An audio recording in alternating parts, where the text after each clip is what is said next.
Good morning students, कैसे हैं आप सब? पढ़ाई कर रहे होंगे। आई होप सभी लोग अपना घर पे अपना ख्याल रखें, अपने पेरेंट्स के साथ में रहें, पढ़ाई करें और होमवर्क करते रहें, लेक्चर देखते रहें। ठीक है, थोड़ा थोड़ा ही पढ़ना है। वीक में एक लेक्चर आता है आपका, आसानी से पढ़ाई कर सकते हैं आप। ठीक है, तो हमने पिछले लेक्चर में डिस्कस किया था रेशनल नंबर को हमने डिस्कस किया। उसको हमने फ्रैक्शन के फॉर्म में लिखना सीखा। ठीक है, कैसे हम किसी डेसिमल नंबर को फ्रैक्शन फॉर्म में कन्वर्ट करते हैं, वो हमने पिछले लेक्चर में सीखा था। अब हमारे लेक्चर में, इस लेक्चर में हमें एक ये टॉपिक पढ़ना है और एक लास्ट टॉपिक पढ़ना है। ठीक है, ये टॉपिक है रेशनलाइजेशन ऑफ डिनोमिनेटर। क्या है ये रेशनलाइजेशन, क्या होता है? ठीक है, तो मान लो हमारे पास कोई नंबर है। ठीक है, एक नंबर है हमारे पास जिसका डिनोमिनेटर जो है वो इरेशनल है। क्या है? उसका डिनोमिनेटर इरेशनल है। तो उस डिनोमिनेटर को रेशनल बनाने के लिए हम किसी ऐसे नंबर से मल्टीप्लाई करते हैं कि जिससे डिनोमिनेटर क्या हो जाए, रेशनल हो जाए। और इस प्रोसेस को हम क्या कहते हैं? रेशनलाइजेशन। ठीक है, और डिनोमिनेटर को करते हैं हम, इसलिए क्या कहते हैं? Denominator. Rationalization of denominator. Clear? जैसे कि हम एक एग्जांपल लें कि 3/√5, ये एक एग्जांपल है। अब इसको रेशनलाइज करना है तो डिनोमिनेटर इरेशनल है। न्यूमिनेटर से हमें मतलब नहीं है, वो इरेशनल हो या कुछ भी हो, हमें डिनोमिनेटर रेशनलाइज करना है। तो जब रूट की वैल्यू, हमें पता है कि √a क्या होता है? a होता है। रूट से रूट कैंसिल हो जाता है तो a आता है।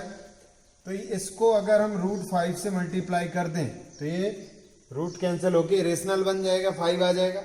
लेकिन हम केवल नीचे तो मल्टीप्लाई नहीं कर सकते हैं, बैलेंस करने के लिए ऊपर भी मल्टीप्लाई करना पड़ेगा। क्लियर? तो यहां से क्या मिल जाएगा हमको? 3√5/5।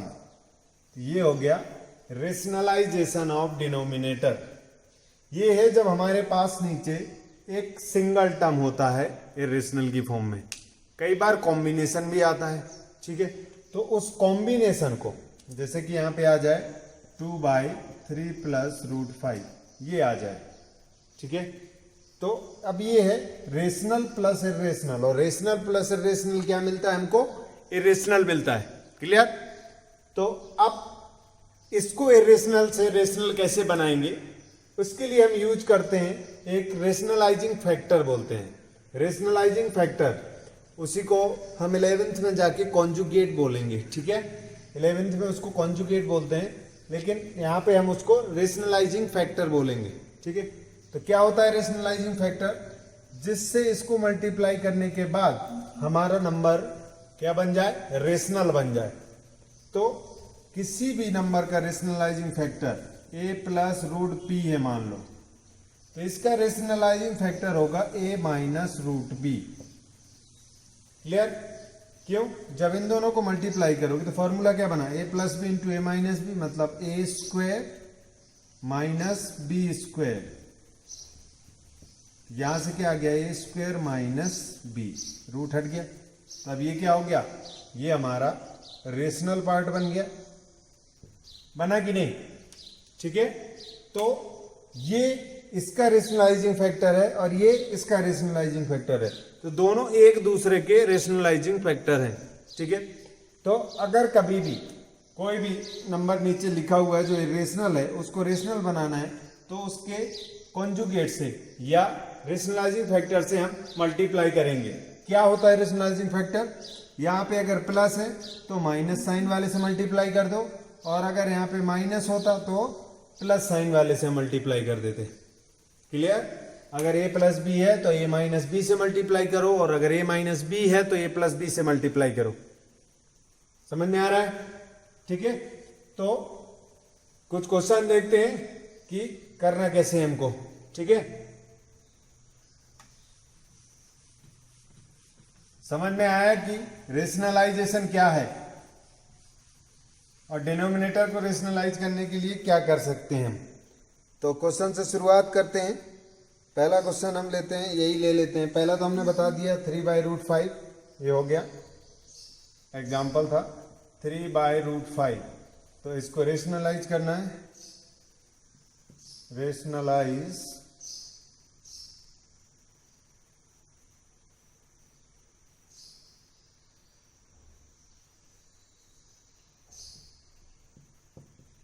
The denominator. तो क्या करेंगे सॉल्यूशन में, 3/√5 इंटू कर देंगे अपॉन में √5 और ऊपर भी √5, तो आंसर आ जाएगा 3√5/5। नेक्स्ट क्वेश्चन देखते हैं, 1/3 + √2, 1/3 + √2 रेशनलाइज। इसको भी रेशनलाइज करना है, किसको करना है, रेशनलाइज द डिनोमिनेटर। क्लियर।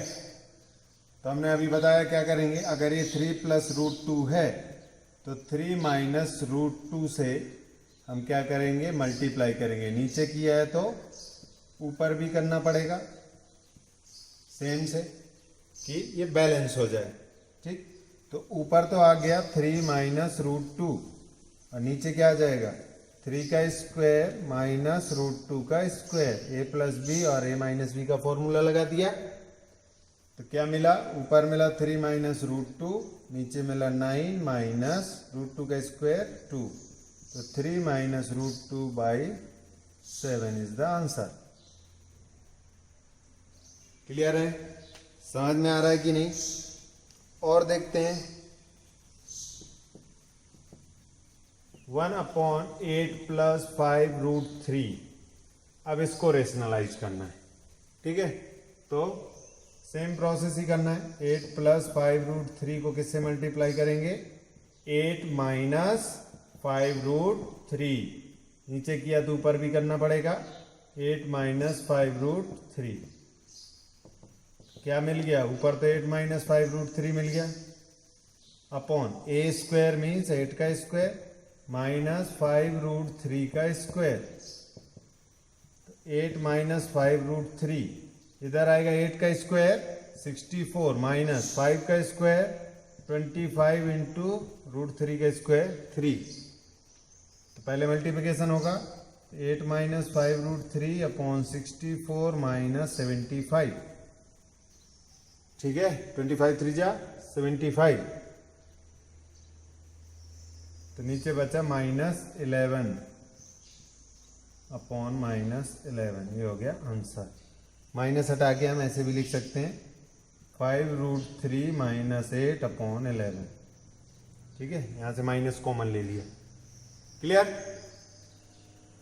एक और देखते हैं, 6/√5 + √2, 6/√5 + √2। अब इसमें देखो क्या करोगे, 6/√5 + √2 इंटू √5 - √2 और √5 - √2। ठीक है, तो ऊपर तो आ गया 6 टाइम्स √5 - √2 अपॉन, नीचे आएगा √5 का स्क्वायर माइनस √2 का स्क्वायर।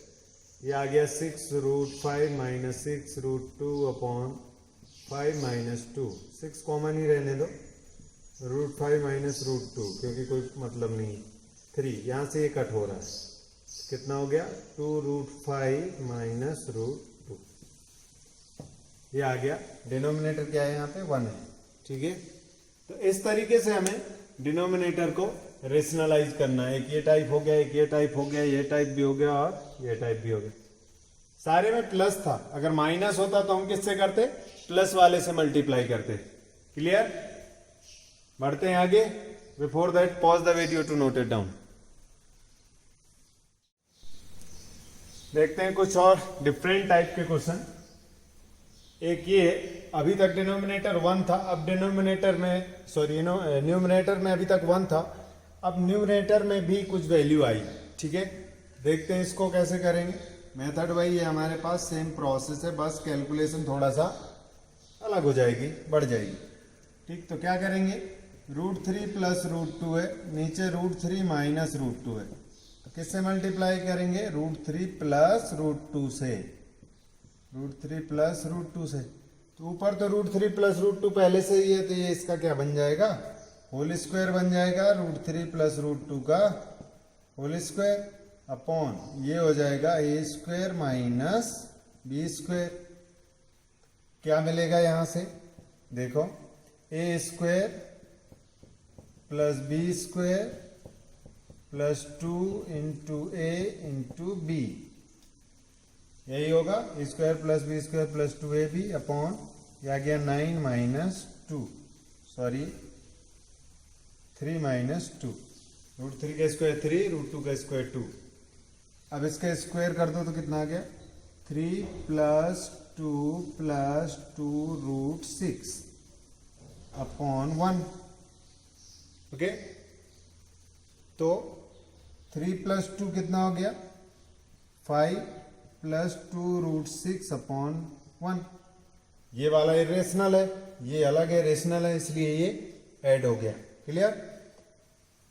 तो नीचे तो 1 है, इसका कोई मतलब नहीं है, तो आंसर क्या आया? 5 प्लस 2√6 आया। ठीक है, इसको कंपेयर कर दो इससे, इसमें कंपेयर नहीं करना है। ठीक है, तो यही इसका आंसर हो गया। क्लियर? कंपेयर अगले वाले में करना है।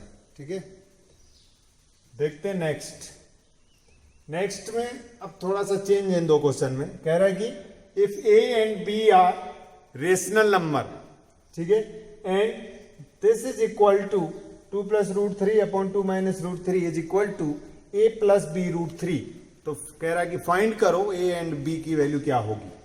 ठीक है, तो ये इसके इक्वल है, मतलब कि इसका ये आंसर है। तो इसको सॉल्व करके जो आंसर आएगा उसको इसके साथ कंपेयर कर देंगे। जैसे अभी इसको सॉल्व किया, ये आया, इससे कंपेयर करते तो a कितना आ जाता? 5, b कितना आ जाता? 2, अगर यहाँ √3 होता तो। ठीक है, चेक करते हैं क्या आएगा सॉल्यूशन में। तो 2 प्लस √3 अपॉन 2 माइनस √3 किससे मल्टीप्लाई होगा? 2 प्लस √3 से ऊपर नीचे मल्टीप्लाई होगी। ये रेशनलाइजिंग फैक्टर है। क्या कहलाता है ये? Rationalising factor. लिख लेना कहीं पे क्या होता है।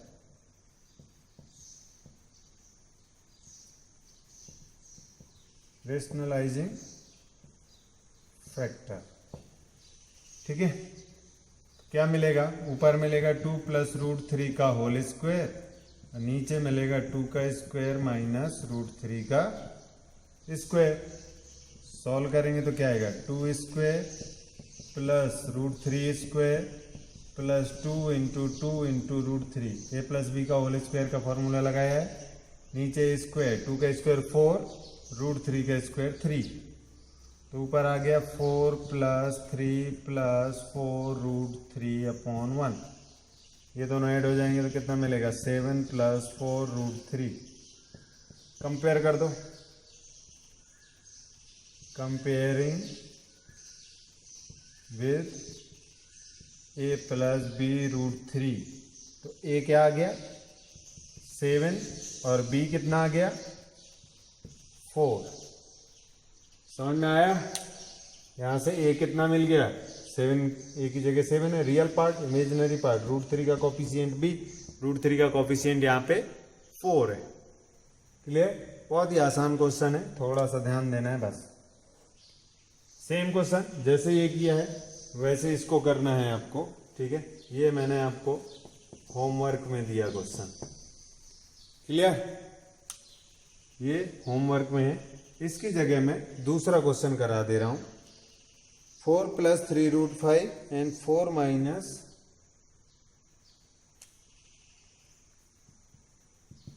4 plus 3√5 upon 4 minus 3√5 equal to दिया a प्लस b √5। यही है। ओके, तो a और b इसमें फाइंड करना है हमको। क्लियर? तो कर दो, इसके रेशनलाइजिंग फैक्टर से ऊपर नीचे मल्टीप्लाई कर दो। 4 माइनस 3√5 क्या है रेशनलाइजिंग फैक्टर? 4 प्लस 3√5, ऊपर भी आएगा 4 प्लस 3√5। ऊपर तो बन गया 4 + 3 √5 का होल स्क्वायर, नीचे बना a स्क्वायर माइनस 3 √5 का square b square. Okay, whole square open कर दो, कितना मिलेगा 4 का स्क्वायर प्लस 3 √5 का स्क्वायर प्लस 2 × 4 × 3 √5 अपॉन 4 का स्क्वायर 16 माइनस 3 का स्क्वायर 9 × √5 का स्क्वायर 5। ठीक है, अब ऊपर आया 16 प्लस 9 × 5 45 प्लस 2 4 जा 8 8 3 जा 24 अपॉन 16 माइनस 45। तो जब इन दोनों को ऐड किया 45 + 16 को कितना आ गया 61 प्लस 24 √5 अपॉन 16। 45 में से 16 माइनस हो गया तो कितना हुआ 29 माइनस का। ठीक है, तो यहां से क्या आ जाएगा, इधर लिख दे रहा हूं 61 अपॉन 29 माइनस का और माइनस 24 √5 अपॉन 29, अलग अलग कर दिया दोनों को। ठीक है, तो अब इसको कंपेयर करेंगे, कंपेयरिंग विद a + b √5 क्या मिला, a = -61 अपॉन 29 और b = मिला -24 अपॉन 29। तो इस तरीके से ये क्वेश्चंस हमको सॉल्व करने हैं। मैंने बहुत सारे क्वेश्चन बता दिए इस पे। ठीक है, तो प्रैक्टिस हो जाएगी, तुम भी कुछ अपने तरफ से करना और इन क्वेश्चंस को भी दोबारा प्रैक्टिस में लेना। क्लियर, बढ़ते हैं नेक्स्ट टॉपिक। नेक्स्ट टॉपिक है हमारा लॉ ऑफ एक्सपोनेंट्स। ठीक है, वो भी आप 8th में पढ़ के आए हैं। तो लॉ ऑफ एक्सपोनेंट में कौन कौन से फॉर्मूले होंगे, आइडेंटिटीज होंगी, कैसे क्वेश्चन को सॉल्व करेंगे वो देखते हैं। Before that pause the video to note it down. Next topic है हमारा लॉ ऑफ एक्सपोनेंट्स और रेडिकल्स। एक्सपोनेंट को हम रेडिकल्स भी बोलते हैं। हम जब हायर क्लासेस में जाएंगे तो वहाँ पे ये नाम भी आएगा, रेडिकल्स। अभी हम पढ़ेंगे लॉ ऑफ एक्सपोनेंट्स, ये हमारे चैप्टर का लास्ट टॉपिक है। इसमें 4 प्रॉपर्टी है, या ये मान लो आइडेंटिटी है, या ये बोल लो कि फॉर्मूले। ठीक है, वो याद रखने हैं हमें। तो लेट की a is greater than 0, a greater than 0 is a real number, and p and q are rational number, then we have, तब क्या होगा देखते हैं। तो 4 प्रॉपर्टी सेटिस्फाई होंगी कि a⁻⁴ p into b⁻⁴ sorry a⁻p into a⁻q। ठीक है, a की पावर p इंटू a की पावर q है। तो इस केस में क्या होता है, जब इसको क्या बोलते हैं, इसको बोलते हैं हम, इसको क्या बोलते हैं, बेस। इसको बोलते हैं हम बेस और इसको बोलते हैं एक्सपोनेंट या पावर बोल देते हैं। इसको क्या बोलते हैं, पावर। ठीक है, ये बेस हो गया और वो इसकी पावर हो गई। तो जब बेस सेम हो, इसका और इसका दोनों का बेस सेम है, जब भी 2 नंबर के बेस सेम हो और वो किस में हो, मल्टीप्लाई के फॉर्म में हो।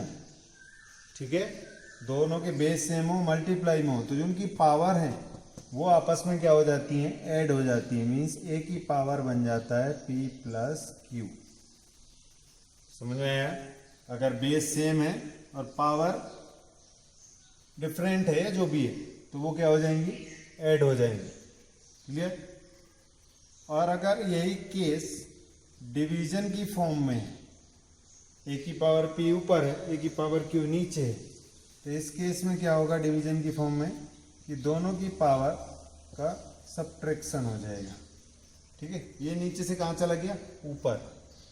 ठीक है, एक तरीके से कैसे आया, ए की पावर p हुआ इनटू इसको ऊपर ले गए तो ए की पावर माइनस q हुआ। अब पहला वाला रूल लगा दो, p प्लस q, तो q क्या है, माइनस q, तो क्या आ जाएगा p minus q। Okay. Third property देखते हैं क्या है। थर्ड प्रॉपर्टी है कि अगर a की पावर p है और इसकी होल पावर में q है, इधर p है और बाहर q है, तो ये हमको a की पावर pq देता है। दोनों का मल्टीप्लिकेशन हो जाता है।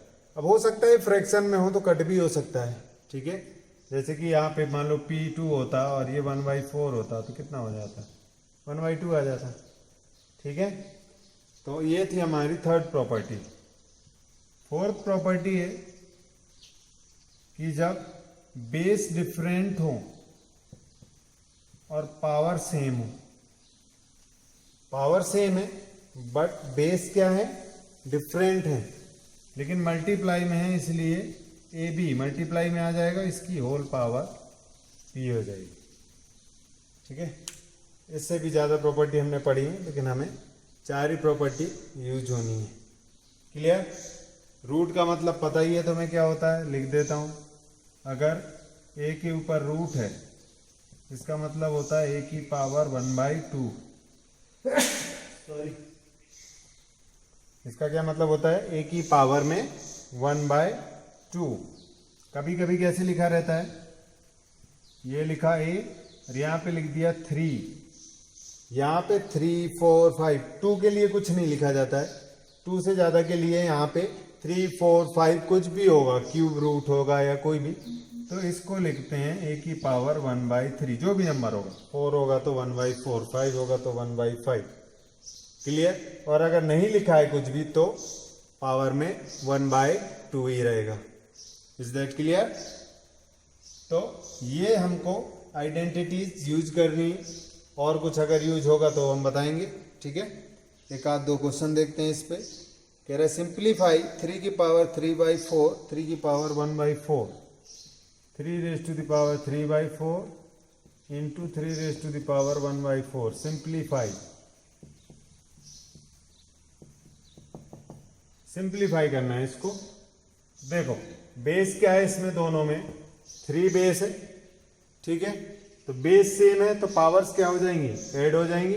मीन्स 3 की पावर में क्या आ जाएगा, 3/4 प्लस 1/4। अब इन दोनों के बेस सेम है रेशनल नंबर के, तो ऊपर वाला ऐड हो जाएगा, तो 3 की पावर में क्या आएगा, 4/4। कट गया तो 1 आया, तो कितना आ गया आंसर, 3 आया। क्लियर है, समझ में आ रहा है कि नहीं। और देखते हैं एक क्वेश्चन और है ऐसे, 5 की पावर 1/3 अपॉन 5 की पावर 1/6। अब अपॉन में दे दिया, बेस सेम है तो पावर क्या हो जाएंगी, सब्ट्रैक्ट हो जाएंगी। तो 5 की पावर 1/3 माइनस 1/6, ऊपर बेस सेम करो तो क्या बनेगा, ये 3 इंटू 2 से मल्टीप्लाई करना पड़ेगा इसको, माइनस 1/, इसको किसी से नहीं करना, ये 6 ही रहेगा। ठीक है, इसको बेस सेम बनाना था 6, तो 2 से ऊपर नीचे मल्टीप्लाई कर दिया। अब क्या आ गया, ये आ गया 2/6 माइनस 1/6। बेस सेम हो गया, ऊपर माइनस हो जाएगा तो कितना आ जाएगा, 5 की पावर 1/6। समझ में आ रहा है। थर्ड क्वेश्चन,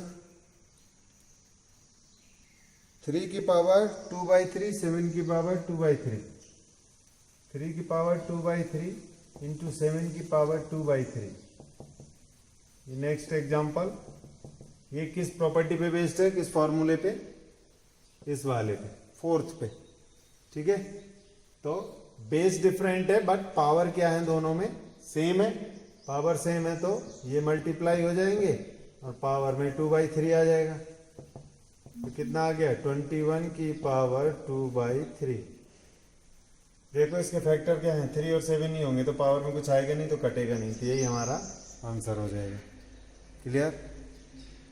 और देखें 36 की पावर 1/2। नेक्स्ट एग्जांपल 36 की पावर 1/2। अब इस टाइप के क्वेश्चन में क्या करेंगे, पहले तो इसके फैक्टर करेंगे। 36 के फैक्टर क्या होते हैं, ठीक है। तो 36 के फैक्टर निकालो, क्या होते हैं 36 के फैक्टर। 2 से करेंगे तो 18 आएगा, फिर 9 आएगा, यहाँ 3 आएगा, फिर 1, मतलब 2 इंटू 2 इंटू 3 इंटू 3, ठीक है। 2 इंटू 2 इंटू 3 इंटू 3 की पावर 1/2, मतलब कि 2 की पावर 2 इंटू 3 की पावर 2 की होल पावर 1/2। अब ये क्या है, अलग अलग बेस हैं पर पावर सेम है, तो 2 3 जा 6, 6 की पावर 2, इसकी पावर 1/2। अब कौन सी यूज होगी प्रॉपर्टी, ये वाली, ए के पावर पी की पावर क्यू, तो आपस में मल्टीप्लाई हो जाएंगे। तो कितना आ जाएगा यहाँ से 6 की पावर 2 इंटू 1/2, ये कट गया, आंसर आ गया 6। ठीक है। ऐसे क्वेश्चन अटेम्प्ट करने, इन 4 प्रॉपर्टी को याद रखना है, बस इन्हीं को यूज करता है घुमा फिरा के और हमें आंसर मिल जाएगा। देखते हैं कुछ more question. Before that pause the video to note it down. कुछ और क्वेश्चन देखते हैं ये, ठीक है। तो 16 raise to the power 3/2 simplify करना है इन सारे क्वेश्चन को। पहले तो 16 के फैक्टर करो, तो 16 के फैक्टर क्या होंगे, 2 8 जा, 2 4 जा, 2 2 जा, 2 1 जा, 2 इंटू 2 इंटू 2 इंटू 2 मीन्स ये लिख सकते हैं 3/2। ठीक। अब कितने हैं, 4 हैं, तो 2 की पावर 4 लिख सकते हैं 3/2। अब ए की पावर पी की पावर क्यू, तो क्या हो जाएगा 4 इंटू 3/2, 2 2 जा 4, तो 2 की पावर 6 आ गया आंसर। या इसको सॉल्व करोगे तो कितना मिलेगा, 2 2 जा 4, 2 जा 8, 2 जा 16, 2 जा 32, 2 जा 64। क्लियर। इसको सॉल्व करते हैं। 125 के फैक्टर क्या होंगे, 5 इंटू 5 इंटू 5, इसकी पावर 1/3, ठीक है। तो 5 की पावर 3 और इसकी पावर -1/3, मल्टीप्लाई कर दो, तो 5 की पावर 3 इंटू -1/3, 3 से 3 कट गया, 5 की पावर -1 है, तो इसको क्या लिखते हैं रेसिप्रोकल के फॉर्म में 1/5, या पहले ही हम इसको नीचे ला सकते थे हमारे 1/3 की पावर 4 और इसकी होल पावर 1/2। पावर खोल दो, इसकी पावर में 1/2 आएगा और इसकी पावर में भी 1/2 आएगा। तो 1 की पावर में तो कुछ भी हो उसकी वैल्यू हमेशा 1 आती है, लेकिन यहाँ पे क्या होगा 4 इंटू 1/2 हो जाएगा, तो 2 2 जा 4, 1/3 स्क्वायर आया, 3 स्क्वायर मतलब कि 9। तो ऐसे सॉल्व करना है, आसान क्वेश्चन है बहुत ही।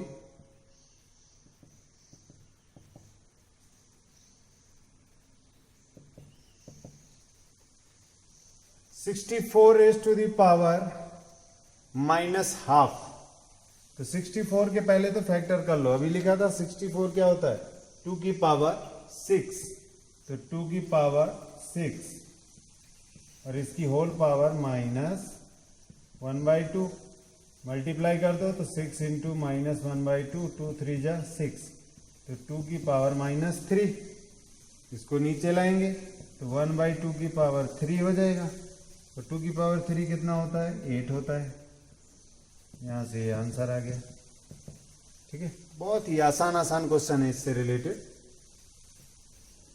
11 raise to the power half, 11 raise to the power 1/4, base same है, पावर क्या होंगी सब्ट्रैक्ट हो जाएंगी, 1/2 -1/4, बेस सेम कर लो, तो यहाँ क्या करेंगे 2 से मल्टीप्लाई कर देंगे, ये एज इट इज रहेगा। 11 की पावर 2/4 माइनस 1/4, अब सब्ट्रैक्ट हो जाएगा तो क्या आ जाएगा 1/4। तो ऐसे हमको ये क्वेश्चन सॉल्व करने हैं। एक्सरसाइज 1.6 में क्वेश्चन नंबर 1, 2, 3 इसमें से जो भी क्वेश्चन रह गए हों वो आपको होमवर्क में करने हैं। और एक्सरसाइज 1.5 का क्वेश्चन नंबर 5, ठीक है, होमवर्क लिख दे रहा हूं मैं। होमवर्क क्या है? Homework exercise 1.5 question number 5 all parts. Exercise 1.6 question 1, question 2, question 3, इन तीनों के ऑल रिमेनिंग पार्ट्स। कुछ मैंने करा दिए होंगे, बाकी जो नहीं हुए हैं वो आप होमवर्क में करेंगे, रिमेनिंग जो भी क्वेश्चन होंगे, ठीक है। तो ये हमारा होमवर्क है। अब नेक्स्ट लेक्चर में हम सेकेंड चैप्टर स्टार्ट करेंगे, पॉलिनोमियल, ठीक है। तो फर्स्ट चैप्टर की तैयारी करके रखिए, अच्छे से रिवीजन कर लीजिए एक बार। नेक्स्ट वीक में हम आके मिलते हैं और स्टार्ट करेंगे पॉलिनोमियल, ठीक है।